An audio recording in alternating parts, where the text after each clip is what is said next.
Hello friends, GK गुरु जी अड्डा के YouTube platform पे मैं शैलेश आप सभी का हार्दिक स्वागत करता हूं। जैसे कि आप सभी को पता है, जो सीटेट है उसकी जुलाई की क्लास हम कंटिन्यू चला रहे हैं।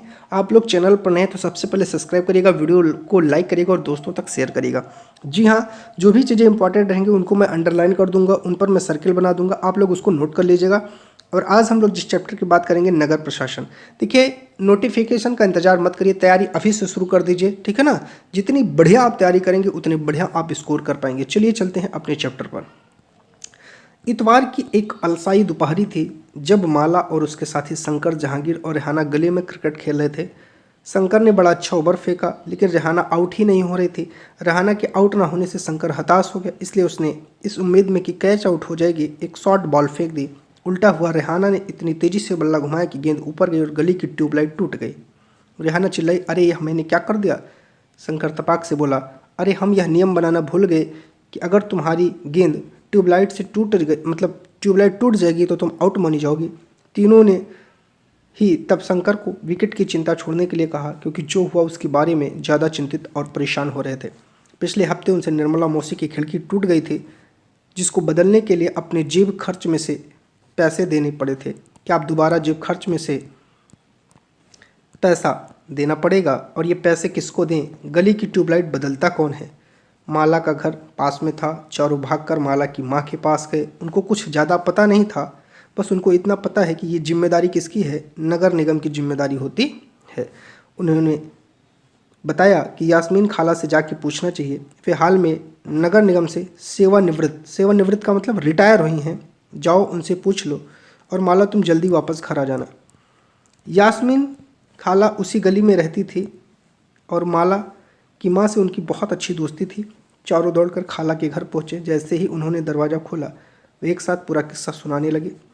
सवाल सुनकर यास्मीन खाला बड़े ज़ोर से हंसी और बोली, कोई एक व्यक्ति नहीं है जिसको तुम पैसा दे सकते हो, एक बहुत बड़ी संस्था है जिसे नगर निगम कहते हैं। अब याद रखिएगा, नगर निगम क्या है? बहुत बड़ी संस्था है। सड़कों पर रोशनी की व्यवस्था, कूड़ा इकट्ठा करना, पानी की सुविधा उपलब्ध कराना, सड़कों व बाजारों की सफाई का सारा काम करती है। ये यास्मीन खाला बच्चों को बता रही है। माला बोली, हाँ हाँ, मैंने नगर निगम के बारे में सुना है। मैंने शहर के बोर्ड में देखे हैं जो नगर निगम द्वारा लोगों को मलेरिया के बारे में बताने के लिए लगाए जाते हैं। खाला बोली, तुम बिल्कुल सही कह रही हो। नगर निगम का काम यह सुनिश्चित करना भी है कि शहर में बीमारियाँ न फैले, स्कूल स्थापित करना है, ठीक है, और उन्हें चलाता है। शहर में दवाखाने और अस्पताल चलाता है, बाग बगीचों का रखरखाव भी करता है। उन्होंने आगे जोड़ा, हमारा पूरे शहर बहुत ही बड़ा शहर है, यहाँ नगर प्रशासन चलाने वाले संस्था को नगर निगम कहते हैं। छोटे कस्बों में इसे नगर पालिका। तो छोटे कस्बों में नगर पालिका और बड़े शहरों में नगर निगम कहा जाता है। अब ऐसे याद रखिएगा, छोटे शहर में, जो छोटे शहर है उसमें क्या होता है? नगर पालिका, और बड़े में नगर निगम। ऐसे ही आपको लिखना है, यही इंपॉर्टेंट है। बाकी और कहानी थोड़ी लिखना है आपको, इंपॉर्टेंट चीज़ें मैं आपको बताता हूँ। निगम पार्षद और प्रशासनिक कर्मचारी। यास्मीन खाला, मुझे बड़ी उत्सुकता हो रही है कि यह फैसला लेता कौन है, पार्क कहाँ बनाया जाए। नगर निगम में जब आप काम करती थी तो क्या ऐसे मज़ेदार निर्णय लेने पड़ते थे? रेहाना ने पूछा। खाला ने जवाब दिया, नहीं रेहाना, मैं तो निगम के लेखा विभाग को क्या कहते हैं, अकाउंट में थी। बस लोगों की मासिक तनख्वाह की पर्चियाँ बनाती थी। चूँकि शहर का आकार बड़ा होता है, इसलिए नगर निगम को कई निर्णय लेने होते। इस तरह शहर को साफ रखने के लिए बहुत काम करना पड़ता है। ज़्यादातर निगम पार्षद की ही यह निर्णय लेते हैं कि अस्पताल या पार्क कहाँ बनेगा। चलिए, शहर को अलग अलग वार्डों में बांटा जाता है। हर वार्ड में एक पार्षद का चुनाव होता है। अब जैसे आपने सुना होगा ना कि हमारे यहाँ वार्ड है, इसका जो पार्षद है उसका चुनाव होता है, जिसे हम लोग क्या कह देते हैं? सभासद कहते हैं। क्या कहते हैं? सभासद अक्सर कहा जाता है। नगर निगम के कुछ निर्णय ऐसे होते हैं जो सारे शहर को प्रभावित करते हैं। ऐसे जटिल निर्णय पार्षदों से समूह के द्वारा लिए जाते हैं। कुछ पार्षद मिलकर समितियाँ बनाते हैं, विभिन्न मुद्दों पर विचार विमर्श करके निर्णय लेते हैं। उदाहरण स्वरूप, एक बस स्टैंड को बेहतर बनाना है, किसी भीड़ भाड़ वाले बाजार का कचरा ज़्यादा नियमित रूप से साफ करना है, या फिर शहर के मुख्य नाले की सफाई। पार्षदों की समितियां ही पानी, कचरा जमा करने, सड़कों पर रोशनी आदि की व्यवस्था करती हैं।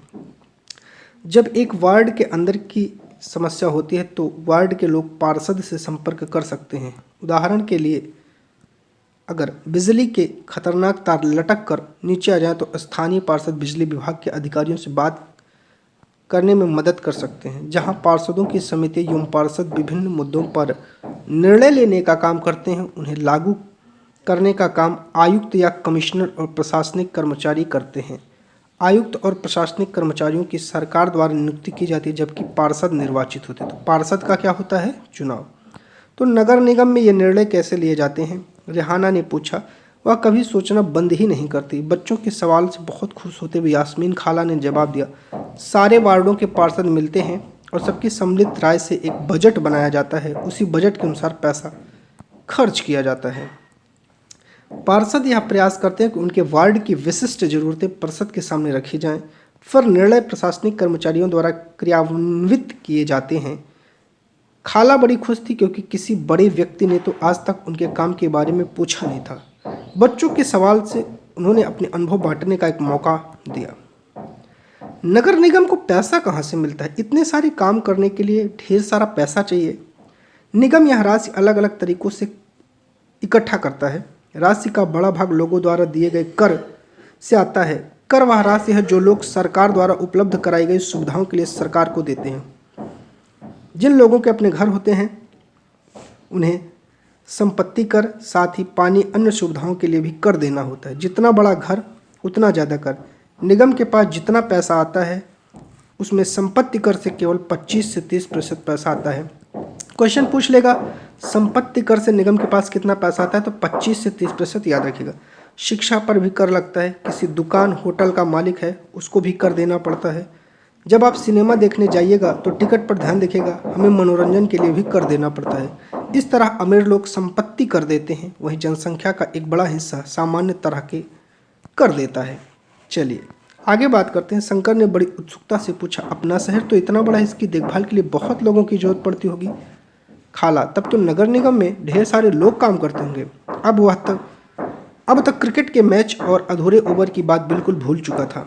दरअसल शहर में काम को अलग अलग विभागों में बांट देते हैं, जैसे जल विभाग, कचरा जमा करने का विभाग, उद्यानों का विभाग, सड़क व्यवस्था का विभाग। नगर निगम में सफाई विभाग जो है वो थी, उसी के लेखा विभाग में हिसाब किताब का काम करती थी। खाला बड़े इत्मीनान से बता रही थी कि फिर बच्चों के खाने में रसोई के जो है अपनी रसोई से कबाब लाने चल पड़ी।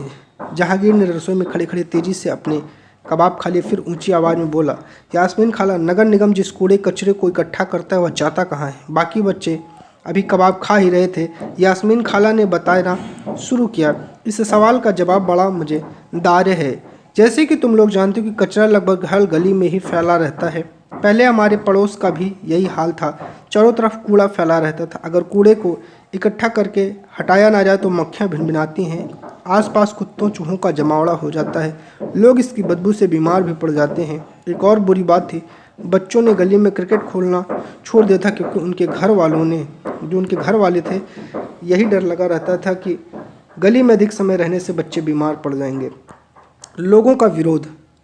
यास्मीन खाला ने अपनी बात जारी रखी। मोहल्ले की औरतें इन सबसे बड़ी नाराज़ थी। वे सलाह लेने मेरे पास भी आई। मैंने उन्हें कहा कि मैं विभाग के किसी अधिकारी से इस मामले में बात करने की कोशिश करूंगी, मगर मैं भी निश्चित तौर पर यह बात नहीं कह सकती कि इसमें कितना समय लगेगा। इस पर गंगाबाई ने बताया कि हमें अपने वार्ड के पार्षद के पास इस समस्या को लेकर जाना चाहिए। आखिर वोट दे करके हमने उसे चुना है, उसके सामने हम विरोध प्रदर्शन करें। गंगाबाई ने महिलाओं के एक छोटे से समूह इकट्ठा किया। पार्षद के घर पहुंचे। सभी औरतें घर के सामने जाकर नारे लगाने लगी। तब पार्षद घर से बाहर निकले, उनकी समस्या के बारे में पूछा। गंगाबाई ने अपने मोहल्ले की खराब हालत बयान की। पार्षद ने उन महिलाओं से वादा किया कि अगले दिन उनके साथ आयुक्त से मिलने आएंगे। साथ ही उन्होंने गंगाबाई को मोहल्ले के सारे वयस्कों को एक अर्जी पर दस्तखत करवाने के लिए कहा। ठीक है, अर्जी यह थी कि उनके मोहल्ले में कचरा उठाने वाली नियमित व्यवस्था की जाए। उन्होंने सुझाव दिया कि कल आयुक्त से मिलने जाते समय स्थानीय सफाई अभियंता इंजीनियर को भी साथ ले जाना अच्छा होगा। फ़ायदा होगा कि सफाई अभियंता भी आयुक्त को बता सकेगा कि हालत कितनी ख़राब है। उस दिन पूरी शाम बच्चों घर घर का चक्कर लगाते रहे ताकि अर्जी पर ज़्यादा से ज़्यादा परिवारों के लोग के दस्तखत हो सके। अगली सुबह बहुत बड़ी संख्या में महिलाएं पार्षद और सफाई अभियंता के साथ नगर निगम के दफ्तर गईं। आयुक्त ने पूरे समूह से मिले, पर वे बहाना बनाने लगे कि नगर निगम के पास पर्याप्त संख्या में ट्रक उपलब्ध नहीं है। गंगाबाई ने तपाक से कहा, लेकिन लगता है कि आपके पास अमीर इलाकों का कचरा उठाने के लिए पूरे ट्रक हैं। जहांगीर ने झट से कहा, इससे आयुक्त का तो मुंह बंद हो गया होगा, और नहीं तो क्या। उसने फौरन इंतजाम करने के लिए कहा। यास्मीन खाला ने बताया, गंगाबाई ने आयुक्त को चेतावनी दी कि अगर 2 दिन के अंदर काम नहीं हुआ तो नगर निगम के सामने बहुत बड़ी संख्या में महिलाएं धरने पर बैठ जाएंगी। ठीक है, चलिए आगे चलते। यहाँ कोई बहुत जरूरी नहीं है। तो क्या गलियों की सफाई हो गई? रेहाना ने झट से पूछा, जो कभी चीज़ों को अधूरा नहीं छोड़ती थी। 2 दिन तक कुछ भी नहीं हुआ। वे तो जब एक दिन बहुत बड़े समूह से विरोध प्रदर्शन किया, जोरदार नारे लगाए, तब जाकर बात बनी। अब मोहल्ले की सफाई नियमित रूप से होने लगी। या तो बिल्कुल बम्बैया सिनेमा की तरह सुखद अंत हुआ। माला ने कहा, वह अपने को नेतृत्व करने वाली गंगाबाई की भूमिका में देखने का सपना देख रही है। ठीक है, तो ये था गंगाबाई का सपना। बच्चों ने खाला का शुक्रिया अदा किया और जाने के लिए उठ खड़े हुए। जाते जाते रेहाना ने, खाला बस एक आखिरी सवाल है, घर पर अभी जो कूड़ेदान है क्या वो भी गंगाबाई का सुझाव था? खाला हंसने लगी, अरे नहीं, यह तो नगर निगम का सुझाव था। हमें खाने पीने की जो है और गलने वाली चीज़ों को एक कूड़ेदान में डालें और प्लास्टिक कांच जैसी न गलने वाली चीज़ों को दूसरे कूड़ेदान में डालें। जब हम अपने कचरे को छटाई कर देते हैं तो नगर निगम वालों का काम थोड़ा आसान हो जाता है। बच्चों ने इतने सारे सवालों का जवाब देने के लिए खाला का फिर से शुक्रिया अदा किया और टहलते हुए गली की तरफ चल पड़े। बहुत देर हो चुकी थी और जल्दी से घर पहुँचना था। आज शाम के मुकाबले गली में अंधेरा थोड़ा ज़्यादा था। उन्होंने ऊपर देखा, फिर मुस्कुराते हुए दूसरे को वापस खाला के घर की तरफ दौड़ पड़े। ठीक है, आगे बात है 1994 में सूरत में भयंकर प्लेग फैला। सूरत भारत के सबसे गंदे शहरों में से एक था।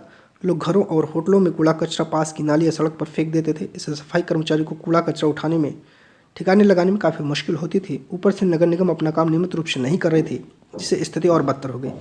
प्लेग हवा के जरिए फैलता है, इंपॉर्टेंट है, इसको नोट करिएगा। जिन लोगों को प्लेग हो जाए उन्हें दूसरों से अलग रहना पड़ता था। सूरत में उस साल बहुत लोगों ने जान गंवाई। करीब 3 लाख से अधिक लोग को शहर छोड़ना पड़ा। प्लेग के डर से अनिवार्य कर दिया गया नगर निगम मुस्तैदी से काम करे, शहर को अच्छी तरीके से साफ किया जाए। आज की तारीख में चंडीगढ़ के बाद भारत का दूसरा सबसे जो है स्वच्छ शहर सूरत ही है। क्या आप जानती हैं कि मोहल्ले में कब और कितनी बार कूड़ा उठाया जाता है? ये आपको बताना है। ठीक है, चलिए इसी के साथ आपका ये चैप्टर कंप्लीट हो जाता है। प्यारे साथियों, अगर आप लोग चैनल पर नए हैं तो सब्सक्राइब करिएगा, वीडियो को लाइक और दोस्तों तक जरूर शेयर करिएगा। बहुत बहुत धन्यवाद।